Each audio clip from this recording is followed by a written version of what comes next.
안녕하세요. 연토부입니다. 오늘은 제가 3주 만에 한국사 능력 검정 시험에 1급에 합격한 공부법을 공유하려고 해요.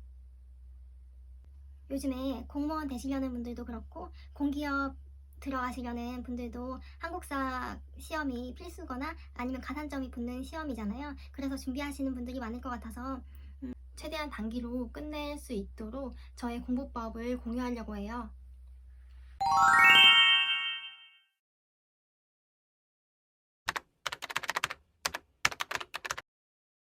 우선 제가 3주 동안 공부를 했던 시간은 거의 하루에 4, 5시간은 공부를 했고 그 중에 일요일 한 3번 정도는 스터디 카페에 가서 10시간 이상은 공부를 했어요. 한 10시간 정도 한 것 같아요. 공부 시간보다 그 시간 안에 얼마나 집중했느냐가 중요하다고는 하더라고요.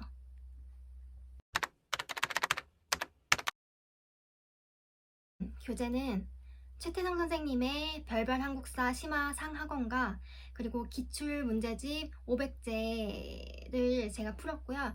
딱 이 3권만 가지고 공부를 했습니다. 이 책들은 너무 최태성 선생님도 그렇지만 이 책들이 너무 유명하기 때문에 꼭 새 책을 서점에서 사지 않더라도 당근마켓이나 번개장터 이런 데에 많이 올라와 있어요. 그래서 저도 당근마켓에서 반가격에 새 책을 구입해서 공부를 했답니다.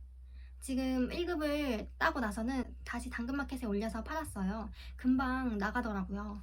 심화책의 구성은 판서랑 그거에 대한 내용 설명으로 되어 있어요. 설명이 되게 자세하게 되어 있어서 강의를 들은 후에 책을 복습할 때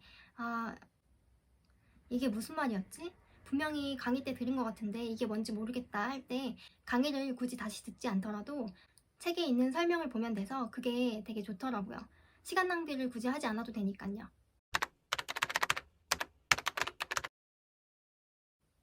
일단 저의 공부 방법은 한 5가지로 나눠봤어요. 이 5가지는 저만의 공부 방법은 아니고 최태성 선생님이 이렇게 공부해라 라고 한 방향이기도 하고 많은 분들이 사용한 방법이기도 해요. 그걸 저도 3주 동안 했는데 3주 만에 이렇게 공부를 하니까 1급을 딸 수 있더라고요. 공부법 첫 번째는 일단 책의 목차를 보면서 큰 단위만 머릿속에 집어넣으세요. 이 목차는 선사시대, 고조선, 삼국시대, 통일신라, 그리고 고려, 조선, 근대사, 현대사 이렇게요. 이 안에서도 전기, 후기 이렇게 나뉘기 때문에 처음에 이렇게 큰 단위가 머릿속에 개념이 잡혀 있으면 나중에 좀 덜 헷갈리더라고요. 두 번째 방법은 유튜브에 올라온 최태성 선생님의 한국사 무료 인강 40강의를 듣습니다. 심화라는 이름으로 된 강의인데요. 이거를 저는 1.5배 해서 들었어요. 이걸 일주일 안에 다 들을 수가 있어요. 근데 이때 중요한 거는 첫 20강까지는 10강을 듣고 복습을 하고 10강을 듣고 복습을 하고 이렇게 넘어가셔야 돼요. 한 번에 쭈루룩 40강을 다 들어버리면 그 내용이 굉장히 헷갈리는 게 많기 때문에 처음 내용이 기억도 안 나고 이게 어디에서 나온 내용인지 되게 헷갈리거든요. 복습할 때는 개인별로 편한 방법으로 공부를 하시면 되는데 말로 외우시는 게 편한 분들도 있고 쓰면서 외우는 게 편한 분들도 있으니까 개인별로 맞는 방법에 따라 복습을 한 번씩 하고 넘어가시는 게 좋아요. 저는 쓰는 스타일이라서 쓰면서 복습하고 넘어갔답니다. 그리고 이거는 최태성 선생님도 말씀을 하신 건데 40강까지 인강을 다 듣고 나면 되게 뿌듯하고 공부도 많이 한 것 같지만 이게 휘발성이 강한 시험이라서 금방 머리에서 날아가요. 40강을 다 들었는데 나중에 기억도 안 나고 이러면은 너무 억울하겠죠. 40강 연속으로 듣는 것도 사실 쉬운 것도 아니고 지치고 헷갈리고요. 이렇게 10강씩 듣고 복습하고를 20강까지 반복을 한 다음에 21강부터는 5강씩 듣고 5강씩 반복을 합니다. 복습을 합니다. 21강부터는 5강씩 들어도 되긴 하는데 5강씩 들어도 되고 아니면은 고려가 시작이 되니까 고려 전기, 후기, 그리고 조선 전기, 후기, 그리고 그냥 근대사, 현대사 이렇게 나눠서 듣고 복습하고 듣고 복습하고를 반복을 하셔도 되고요. 그 이유는 20강까지 듣는 거는 거의 통일신라까지인데 통일신라까지는 사실 되게 할만한데 좀 재밌기도 하고 이런 역사가 있었구나, 이런 이야기가 있었구나, 너무 재밌다 이렇게 공부를 하실 수가 있어요. 근데 고려부터는 외울 것도 엄청 많고 이게 고려 전기인지 조선 전기인지 가면 갈수록 헷갈리더라고요. 근데 이게 점점 심해져서 근현대사로 가면 더 헬이에요. 점점 더 하기 싫어지거든요. 특히 시험에 많이 나온다는, 비중이 많다는 문화 파트가 정말 외우기가 힘들어요. 셋째는 기출문제를 꼭 푸셔야 합니다. 저는 최태성 선생님의 기출 500제를 사서 풀었는데 이 문제집이 좋았던 게 그 설명이 되게 자세하게 잘 돼 있어서 좋았어요. 왜냐하면 이 기출을 풀 때 하나 풀고 그냥 넘어가는 게 아니고 보기도 하나씩 다 분석을 해야 되거든요. 왜냐하면 기출문제에서 같은 문제가 반복되는 게 많고 같은 보기가 여러 문제에서 반복돼서 나오기 때문에 보기도 하나하나 그 분석을 하고 넘어가셔야 해요. 근데 이 책에는 해설이 잘 돼 있어서 굳이 하나하나 찾아보는 시간 낭비를 하지 않아도 되더라고요.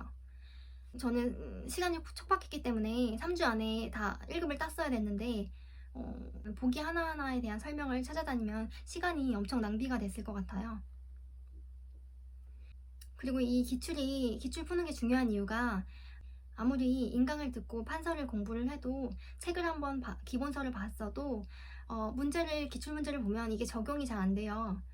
기출 문제도 그 기본서에 나와 있지 않은 생소한 문제들도 많이 있어서 1급을 목표로 하신다면 무조건 기출 문제는 푸셔야 해요. 저는 기출을 풀다가 이거 심화책 상하만 기본서만 봐도 외워도 되는 건가? 그것만 외워서 되는 건가? 점점 불안해지더라고요.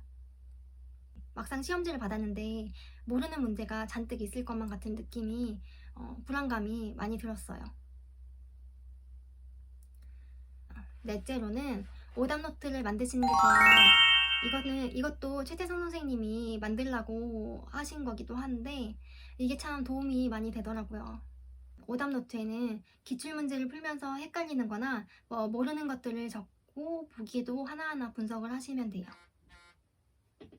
문제가 비슷한 게 반복돼서 출제되는 게 많으니까 이렇게 정리를 해두는 게 좋아요. 이건 저의 오답노트입니다. 저는 총 14장이 나왔고 시간이 촉박해서 색깔펜이나 형광펜으로 정리를 하진 못했는데 혹시라도 내용 필요하신 분 있으면 공유해드릴게요. 예를 들어서 스님들의 업적이나 시대별 전식과도 많잖아요. 시대별 전식과 변천과 그게 또 어느 왕 때 만들어진 건지 이런 것도요. 저는 어떤 인물이 어떤 책을 썼는지 이런 것도 되게 많잖아요. 그런 것도 되게 헷갈려서 하나하나 다 써놓고 정리를 해놨고 그리고 독립군의 이름 많은 분들이 되게 헷갈린다고 하는 것 중에 하나죠. 대한광복군, 한국광복군, 국민군단, 국민의회 이런 것들 되게 많잖아요. 이런 것들도 헷갈리지 않게 한 번씩 정리를 해두는 게 좋고 그리고 저는 또 헷갈리는 게 많았는데 폭탄 투척하는 것도 폭탄을 어느 곳에 어떤 사람이 어느 곳에 투척을 했는지 지명이랑 이름도 일치가 잘 안 되더라고요. 그래서 그런 것도 하나하나 다 정리를 해뒀고 그리고 봉기와 난에 어디서 일어났는지 누가 일으켰는지 이런 것들도 있고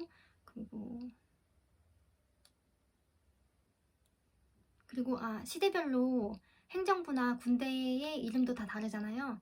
상군부, 별기군 이런 것들 그리고 숙종이면 고려 숙종인지 조선의 숙종인지 그때 무슨 일을 했는지 무슨 업적을 남겼는지 이런 것들 되게 헷갈리는 것들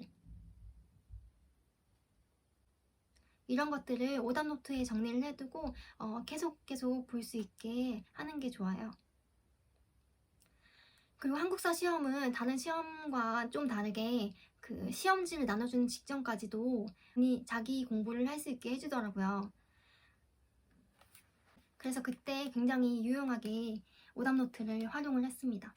5번째로는 이거는 약간 개인적으로 좋았던 건데 카카오톡 오픈 채팅에 보면 한국사 시험을 준비하는 사람들의 그 오픈 카톡이 있어요. 한 거의 200명 정도 있는 것 같은데 거기에 사람들이 자기가 공부를 했던 내용이나 그런 정리 자료 같은 거를 많이 올려주고 문제 같은 것도 풀다가 잘 모르는 거 있으면 사람들이 많이 올려놔요. 그런 거 보면서 만약에 아는 문제가 올라왔으면 이거 복습하는 차원에서 한 번 더 보고 모르는 문제도 많으니까 모르는 문제 올라온 거 보면서 이제 한 번 더 보면서 이제 공부를 했어요. 이게 통근 시간에 책을 들고 왔다 갔다 할 순 없으니까 핸드폰 보면서 한 번씩 보면 좋더라고요. 그리고 이제 다 같이 한국사 공부를 하는 사람들이니까 좀 더 열심히 하게 되더라고요. 이상으로 3주 만에 한국사 능력 검정 시험 1급에 합격한 공부법을 공유해 봤습니다.